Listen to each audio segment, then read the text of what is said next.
नमस्कार। आज हम शुरू करने जा रहे हैं हिंदी पैडागोजी की क्लास। इसमें आपका हिंदी की पूरी पैडागोजी हो जाएगी।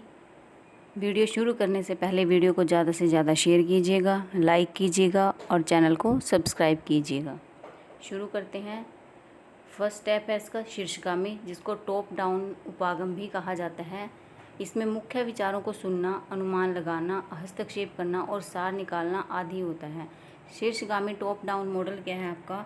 इसमें आपका शीर्ष टॉप टू डाउन, इसमें आपका टॉप से लेकर ये आपका डाउन तक आता है। इसको टॉप डाउन मॉडल कहा जाता है।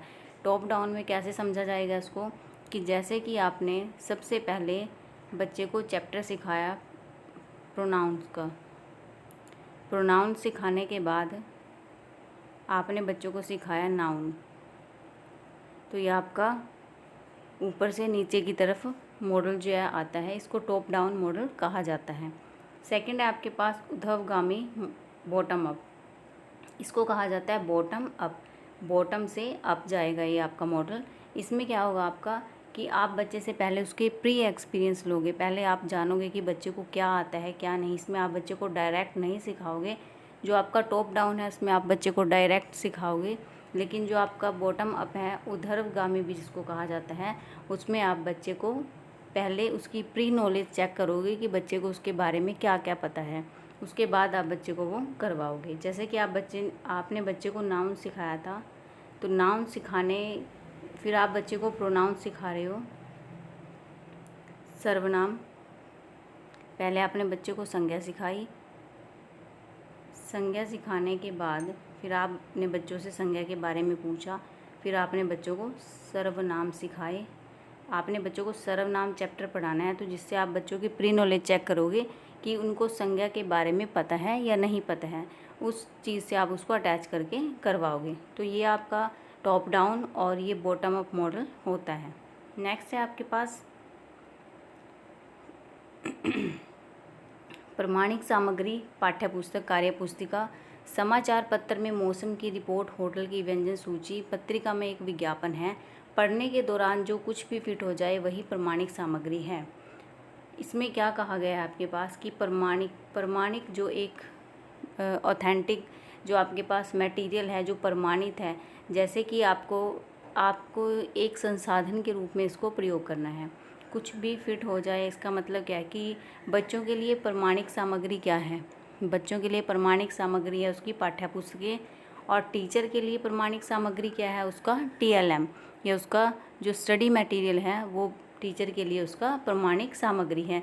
तो यही आपका प्रमाणिक सामग्री में आ जाएगा, कि जिसमें आपका जो भी मटेरियल है जिसको आप अपने काम के लिए यूज़ करते हो, वो आपका प्रमाणिक सामग्री होगा। फिर आपके पास आप या आपके छात्रों द्वारा बनाए गए रेखा चित्र, जो सामग्री या अधिगम चित्रों के द्वारा वर्णित की जाए, वह भी आपके प्रमाणिक सामग्री के अंतर्गत आता है। जो आप रेखा चित्र, जैसे जो TLM आप प्रयोग कर रहे हैं, वो TLM भी आपका किस में आ जाएगा? प्रमाणिक सामग्री में आ जाता है। नेक्स्ट क्वेश्चन है, उत्पादनकारी शब्दावली वे शब्द हैं जिन्हें लिखने बोलने में प्रयोग करते हैं।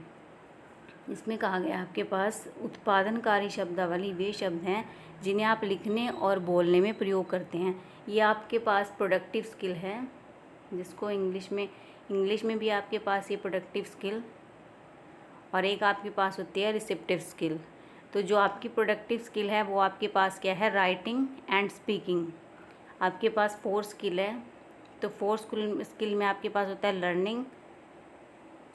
लिसनिंग, स्पीकिंग, राइटिंग और रीडिंग। ये आपके पास 4 स्किल होती हैं, जिसमें से आपके पास जो राइटिंग और आपकी जो स्पीकिंग है वो आपकी प्रोडक्टिव जो स्किल है, और जो आपकी LR है, आपकी लिसनिंग और रीडिंग, ये आपकी क्या है? Receive skill. आगे है इसमें, शिक्षार्थियों को पाठ पढ़ने के अनुवर्ती अनुरूप कार्य के रूप में क्रम से कहानी की घटनाओं तथा विचारों को लिखने के लिए कहना। शिक्षार्थियों को उप विषय वस्तु के निर्माण के लिए कहना। समाचार पत्र में एक लेख पढ़ना जिसमें कि वह अगले समूह में उस पाठ्य वस्तु का संपूर्ण विचार प्रस्तुत कर सके, इसको सरसरी तौर पर पढ़ना के रूप में जाना जाता है। एक आपकी क्या होती है? इसमें सरसरी रीडिंग होती है, जिसमें आप, जैसे आप एक समाचार पत्र हो उसमें एक लेख को पढ़ रहे हो और जिसमें कि वह अगले समूह में उस पाठ्य वस्तु का संपूर्ण विचार प्रस्तुत कर सके। संपूर्ण विचार आपने उसका एक कंक्लूज़न निकाल लिया, उसमें से उसको रीड किया और उसमें से आपका एक कंक्लूज़न निकला, वो आपका क्या हो जाएगा, सरसरी तौर पर पढ़ना। फिर आपके पास नेक्स्ट है निष्क्रिय शब्द भंडार। पढ़ते समय वह शब्द पहचान किंतु स्वयं से उसे प्रयोग करने में समर्थ नहीं है। किसी विशेष व्यक्ति की संपूर्ण शब्दावली को सक्रिय और निष्क्रिय में विभाजित किया जाता है।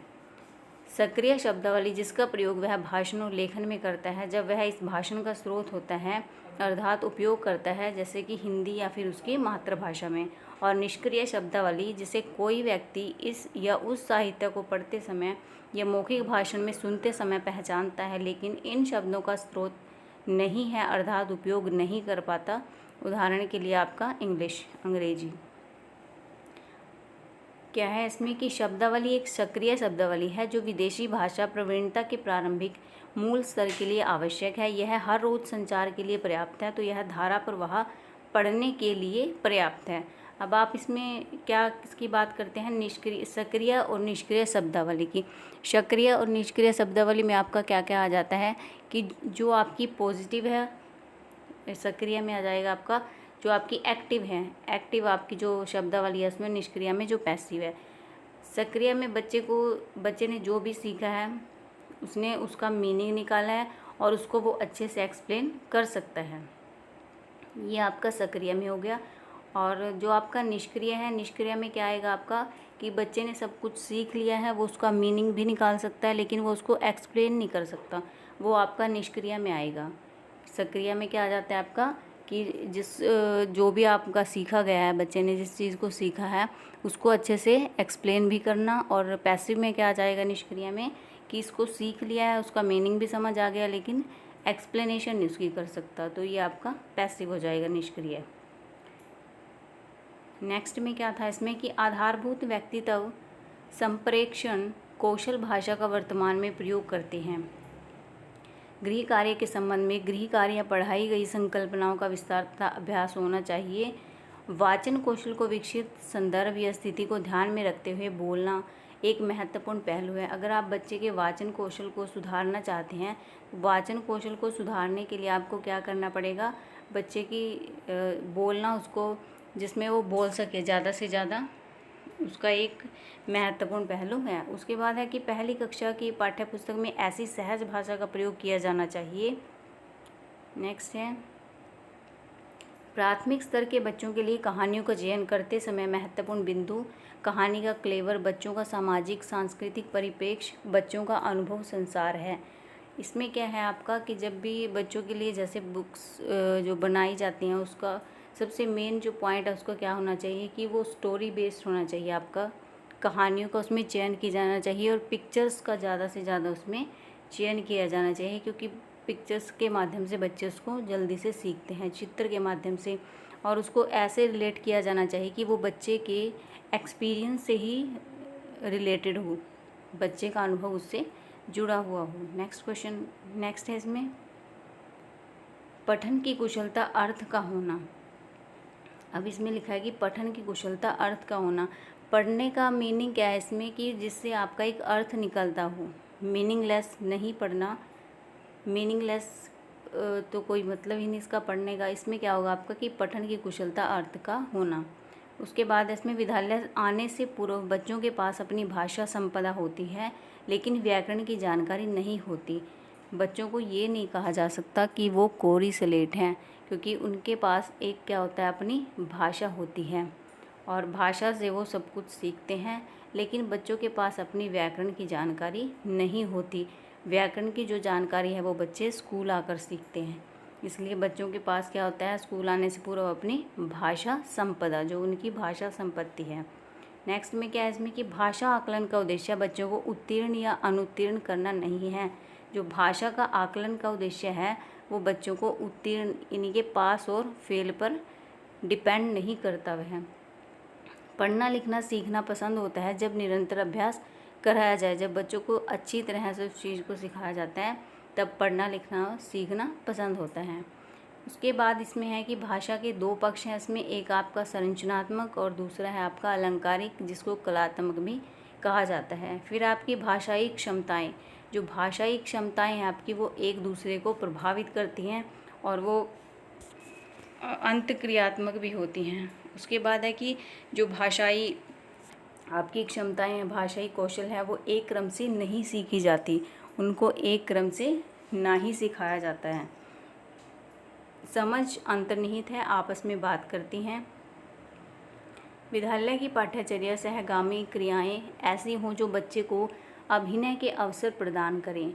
सहगामी अर्थात साथ साथ चलना। बच्चों के लिए सहगामी जो क्रियाएं हैं जो उनको अभिनय के अवसर दें, उनको रोल प्ले का मौका दें। और सहगामी का आपका मीनिंग क्या निकलता है कि साथ साथ चलना। उसके बाद है कि प्रमाणिक सामग्री के रूप में स्वीकार करते हैं अध्यापन अधिगम सामग्री। अभिवृत्तियों से परिवर्तन में सहायता करना, कक्षा अध्यापन की व्यवस्था में सहायता करना, सकल अधिगम में सहायता करना, ज्ञान को स्मरण रखने में सहायता करना, उपभोक्ताओं को अभिप्रेरित करना, अवधारणा निर्माण, अधिगम को आनंददायी बनाना और प्रायोगिक प्रयोग। उसके बाद आपके पास आता है BICS और एक आता है आपके पास CALP। ये दो स्टैंडर्ड फॉर्म आती हैं आपके पास। जो आपका BICS है वो हो जाता है आपके पास बेसिक इंटरपर्सन कम्युनिकेटिव स्किल्स। इसमें आपका क्या आता है कि जो आपकी डेली जो आप भाषा को यूज़ करते हो अपनी जो अपने फ्रेंड सर्कल में, अपने घर में आप जिस भाषा को यूज़ करते हो वो आपका बेसिक इंटरपर्सनल कम्युनिकेशन स्किल होता है, जिसमें परस्पर संप्रेषण के लिए भाषा आधारभूत अंतर्वैयक्तिक संप्रेषणात्मक कौशल संबंधित है। यह आपकी अनौपचारिक भाषा होती है। इसको आप जैसे डेली यूज़ करते हो अपने फ्रेंड्स के साथ, अपने पेरेंट्स के साथ, अपने घर पर, ये आपकी वो वाली भाषा होती है। फिर सेकंड है आपके पास काल्प, ये CALP। ये क्या होती है आपकी, ये भाषा होती है आपकी औपचारिक, जिसको आप सही तरीके से बातचीत करते हो। जैसे आप स्कूल में बात करना आपका ये आपकी हो जाएगी कॉग्निटिवली एकेडमिक लैंग्वेज प्रोफिशिएंसी। ये आपकी ये हो जाती है C से काप कॉग्निटिव एकेडमिक लैंग्वेज प्रोफिशिएंसी। उसके बाद है आपका ज्ञानात्मक रूप से उच्च भाषाई निपुणता संकेत करती है जटिल तथा अमूर्त विचार हैं, अमूर्त भाषा के माध्यम से प्रशेषित किए जाते हैं। औपचारिकता शुद्ध भाषा, जो आपकी शुद्ध भाषा होती है, जैसे आप जो स्कूल में बातचीत करते हो टीचर्स के साथ, आप जिस भाषा में अपना एग्ज़ाम लिखते हो, ये सब क्या है आपकी, ये आपकी औपचारिक भाषा है जो आपकी काल्प में आती है, CALP में आती है जो आपकी। नेक्स्ट में इसका मानस मंथन, जिसको ब्रेन स्टॉर्मिंग भी कहा जाता है। मानस मंथन का मीनिंग क्या है कि संबंधित विचारों के प्रति सजगता, जो हमारे दिमाग में इसके विचार चल रहे हैं उनको अरेंज करना और इस टाइप से उनको करना, जैसे कि ब्रेन स्टॉर्मिंग करना, उनकी सोचना, उनके बारे में विचार करना। फिर है साहित्यिक पठन सामग्री को खोजबीन के रूप में पढ़ना, समस्या के समाधान के लिए घटनाओं और विचारों का पूर्वानुमान लगाना कि अगर ऐसे समस्या को सॉल्व किया जाए तो ये रिज़ल्ट निकल सकता है और अगर ऐसे करेंगे तो इसका ये रिज़ल्ट निकलेगा। उसको पहले ही प्रिकास्टिंग करना उसकी। कार्य विधिक ज्ञान, यह बात समझना कि कोई व्याकरणिक रचना क्या है और इसे कैसे इस्तेमाल किया जा सकता है। कार्य विधिक ज्ञान क्या है कि जब अपने कार्य को आप संचालित करने के लिए एक वे देते हो उसको, वो आपका कार्यविधिक ज्ञान कहलाता है। फिर इसमें भाषा शिक्षण में पाठ्यपुस्तक एक महत्वपूर्ण संसाधन है। यह कथन पूर्णतः सत्य है कि पाठ्यपुस्तक में ही व्याकरण की समझ उत्पन्न करने का प्रयास करना वाचन कौशल को विकसित करने का एक महत्वपूर्ण पहलू है। संदर्भ तथा स्थिति को ध्यान में रखते हुए बोलना। लेखन के लिए प्रक्रिया उपागम में मानस मंथन, रूपरेखा, प्रारूपण, प्रूफ रीडिंग और अंतिम प्रारूप लिखना से सम्मिलित हैं। आपका जो NCF है, फर्स्ट NCF आया आपका 1975 में, सेकंड आया आपका 1988 में, थर्ड आया आपका 2000 में, फोर्थ आया आपका 2005 में और ये फिफ्थ आया आपका 2022 में। ये आपकी NCF है। और फिर आपकी NEP 1968 में आई, फिर आपकी 1986 में, फिर ये इसका अपोजिट हो गया 68 का 9068 है, इससे आपका बना 9086, ये आपका अपोजिट हो गया। फिर आई आपकी 2020 में। अब जो आपकी 2020 वाली पॉलिसी है इसमें आपकी पॉलिसी आई है 5+3+3+4, ये आपकी ऐसी पॉलिसी आई है। फिर है इसमें आपकी RT जो राइट टू एजुकेशन है, इसमें है आपका निःशुल्क अनिवार्य शिक्षा पहले 6 से 14 वर्ष तक की हुई थी, अब 3 से 18 वर्ष तक कर दी गई है। वर्तमान नीति अंतरिक्ष वैज्ञानिक कस्तूरी रंजन की अध्यक्षता वाली समिति की रिपोर्ट पर आधारित है। नई शिक्षा नीति 2020 के तहत वर्ष 2030 तक सकल नामांकन अनुपात ग्रोस एनरोलमेंट जो रेशियो है आपकी GER उसको 100% करने का लक्ष्य रखा गया है। मानव संसाधन जो मंत्रालय है आपका, उसका नाम बदलकर शिक्षा मंत्रालय कर दिया गया है। भाषा अधिगम के लिए सामग्री औचित्यपूर्ण तरीके से स्तरानुसार होनी चाहिए। ट्रांसलैंग्वेजिंग से पारस्परिक सांस्कृतिक रूप से परिभाषित भाषा की सीमाओं को चुनौती देना तात्पर्य है, उसका अभिप्राय है। भाषा शिक्षा में रचनात्मकता ऐसी कक्षाएं गतिविधि जो नवाचारी हैं और जिसमें बहुत कुछ करने की संभावना है। भाषा अर्जन होता है जब बच्चों को भाषा के अवसर मिलते हैं। जो लैंग्वेज एक्विजिशन है वो कब होता है, जब बच्चों को भाषा के ज़्यादा से ज़्यादा अवसर मिलते हैं। अनौपचारिक बातचीत बच्चों को सुनने और बोलने के अवसर देती है। जो इनफॉर्मल क्या आपकी अनौपचारिक है, जो आप अपने फ्रेंड सर्कल में बात करते हो, अपने पेरेंट्स के साथ अपने घर पर जो बात करते हो वो आपकी अनौपचारिक है, जिसमें आपकी BICS जो बताया था वो आई थी, BICS आया था इसमें। वो क्या करती है, वो बच्चों को सुनने के और बोलने के अवसर देती है, क्योंकि वो उस भाषा में अपने जो विचार हैं उनके वो उनको अच्छे से रिप्रेजेंट कर सकते हैं। नेक्स्ट है व्याकरण सुनते हुए उस व्याख्यान का पूर्ण विचार एकत्रित करने का प्रयास करना तथा हर शब्द को अधिक महत्व नहीं। उसके बाद आपकी श्रव्य भाषावाद। भाषा पठन जो श्रव्य भाषावाद है आपकी, ये सुनने वाली भाषा से है आपका।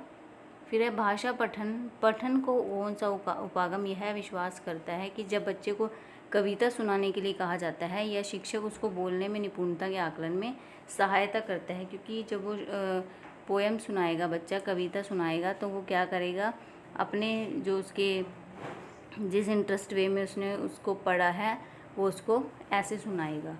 पठन में वर्ण संकेत जो अर्थ बनाने की प्रक्रिया में सहायता करते हैं।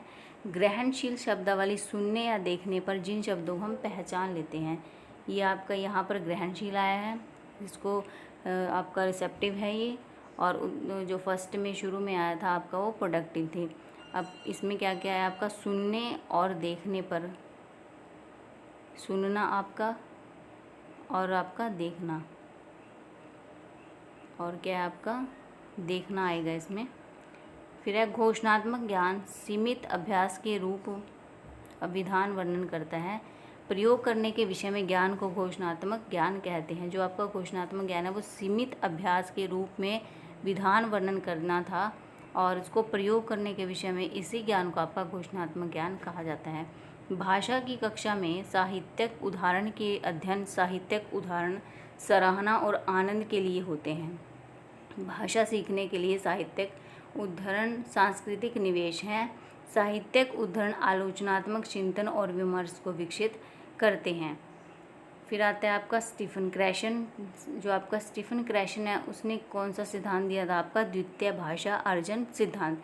स्टीफन क्रैशन जी कहते हैं कि जो आपकी सेकंड लैंग्वेज है उसको भी आप एक्वायर कर सकते हो, उसको भी आप विदाउट लर्निंग सीख सकते हो।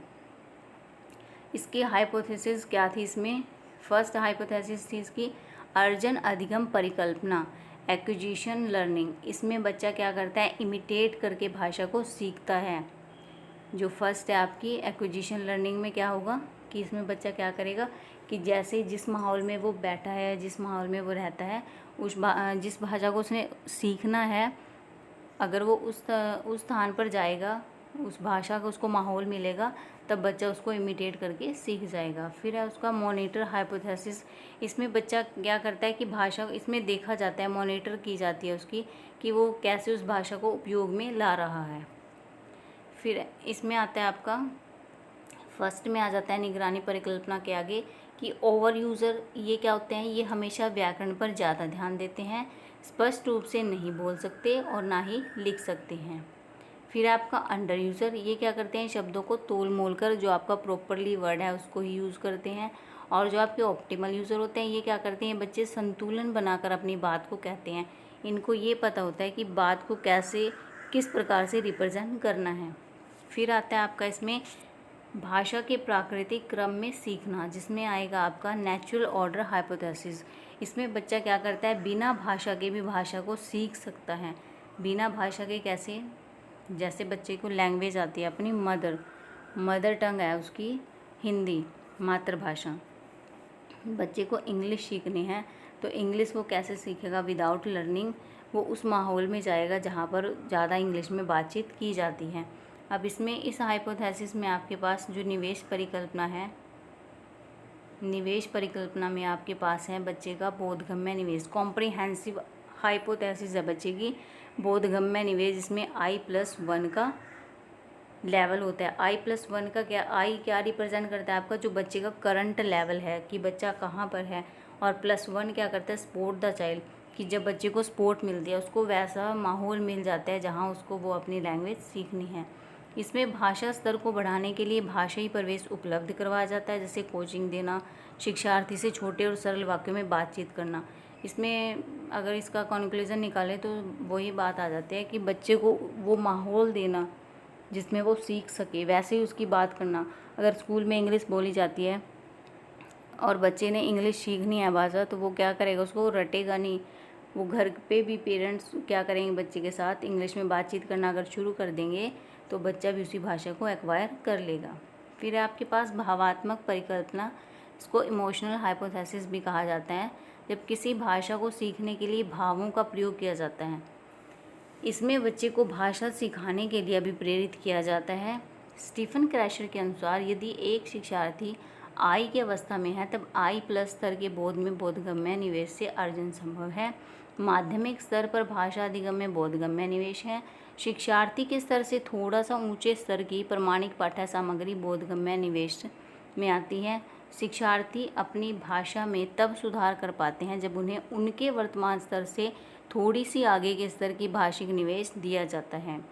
क्रैशन की परिकल्पना के अनुसार विद्यार्थियों को उनके पठन स्तर से थोड़े ऊंचे स्तर की पठन सामग्री पढ़ने के लिए देना अध्यापक द्वारा किए जा रहे बोधगम्य निवेश का उदाहरण है। एक युक्ति के रूप में कथावाचन भाषा अधिगम के लिए कहानी एक निवेश साधन का काम करती है। एक विद्यार्थी की संख्या और व्याकरण की समझ बहुत अच्छी है, परंतु संबद्धता के साथ अनुच्छेद लिखने में, विचारों का संयोजन करवाने में कठिनाई महसूस करती है। किसी टॉपिक पर मुखरित होकर विचार करना और विचारों का माइंड मैप करना, ये क्या होता है आपका, ब्रेन स्टॉर्मिंग होती है आपकी, माइंड मैप करना उसका। भाषा शिक्षण विद्यार्थी वास्तविक परिस्थितियों में भाषा प्रयोग द्वारा भाषा अर्जित करते हैं। ये आपके इम्पोर्टेंट पॉइंट्स हैं इसमें, इन पॉइंट से ही आपका क्वेश्चन बनता है। विद्यार्थी की प्रथम भाषा सीखने में महत्वपूर्ण भूमिका निभाती है।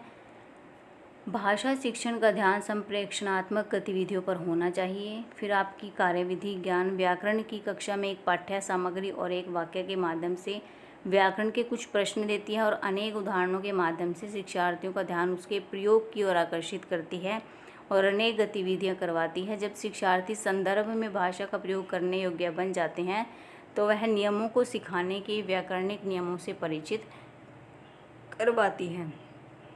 अब ये क्या है, इसमें आपका कि आपकी एक कार्यविधि क्या है जिसमें बच्चे को सब कुछ सिखाया जाता है। और आफ्टर दैट क्या होता है, फिर जब सीख जाता है बच्चा उस सेंटेंस को उसके बारे में सिखाया, नाउन के बारे में सिखाया बच्चे को, तो उसको वो जब प्रॉपरली यूज़ करना सीख जाता है एक संदर्भ में, एक मीनिंग में, तब वह नियमों को सिखाने के लिए व्याकरणिक नियमों से परिचित करवाती है। फिर आता है आपका एक्स्ट्रापोलेटिव, किसी चरित्र में जाना। एक्स्ट्रापोलेटिव क्या होता है आपका, कि जैसे एक स्टोरी, टीचर ने एक स्टोरी सुनाई क्लास में। स्टोरी सुनाने के बाद क्या हुआ, टीचर ने कहा कि अगर आप उसकी जगह होते तो आप क्या करते। ये आपका एक्स्ट्रापोलेटिव में आएगा।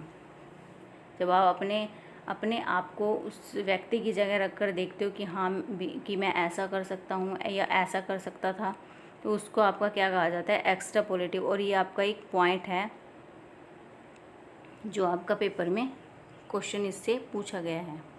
उसके बाद आती है आपकी एक आगमन विधि होती है और एक आपकी होती है निगमन विधि। आगमन विधि क्या होती है, आपकी जो एग्जाम्पल टू रूल जाती है आपकी, ये आपकी आगमन है जो उदाहरण से नियम की ओर जाती है।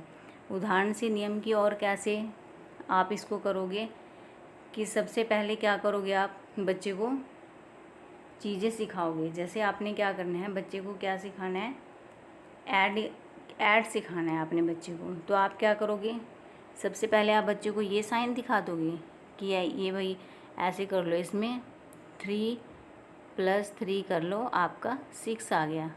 ऐसे सिखाओगे आप बच्चे को। ये तो आपका रूल हो गया कि ये रूल के थ्रू हुआ आपका। उदाहरण से कैसे करोगे आप क्लास में बच्चों को खड़ा करोगे, पूछोगे कि एक आपके पास वंशिका है और एक आपके पास अंशिका है, एक के पास 2 टॉफ़ी है और दूसरी के पास भी 2 टॉफ़ी है, तो टोटल टॉफ़ी आपकी कितनी होगी। तो बच्चा आपको 4 बताएगा। ये सारा प्रोसीजर करवाने के बाद ही आप बच्चे को ये सिखाओगे जो आप उसको कंसेप्ट सिखाना चाहते हो। अगर आप बच्चे को डायरेक्ट सिखा दोगे फिर आपका ये नियम से उदाहरण की ओर हो जाएगा। अगर आप बच्चे को डायरेक्ट प्लस के सम सिखाओगे तो आपका क्या हो जाएगा, ये नियम से उदाहरण की ओर हो जाता है। फिर है आपका इसमें हिंदी जो है आपकी वो ऑफिशियल लैंग्वेज मानी जाती है, इसको कार्यात्मक भाषा कहा जाता है। ये भी आपका वेरी इंपॉर्टेंट है, क्वेश्चन पूछा गया है। और इसमें हिंदी में क्या आपका कि भाषा जो आपकी स्वाभाविक, सहज, सरल, ये ऐसे वाक्य यूज़ किए गए हैं जो यही वाक्य, यही शब्द जो आपके क्वेश्चन में आते हैं फिर ऑप्शन में। वीडियो कैसी लगी कमेंट में ज़रूर बताइएगा। वीडियो को ज़्यादा से ज़्यादा शेयर कीजिएगा, लाइक कीजिएगा और चैनल को सब्सक्राइब कीजिएगा। Thank you.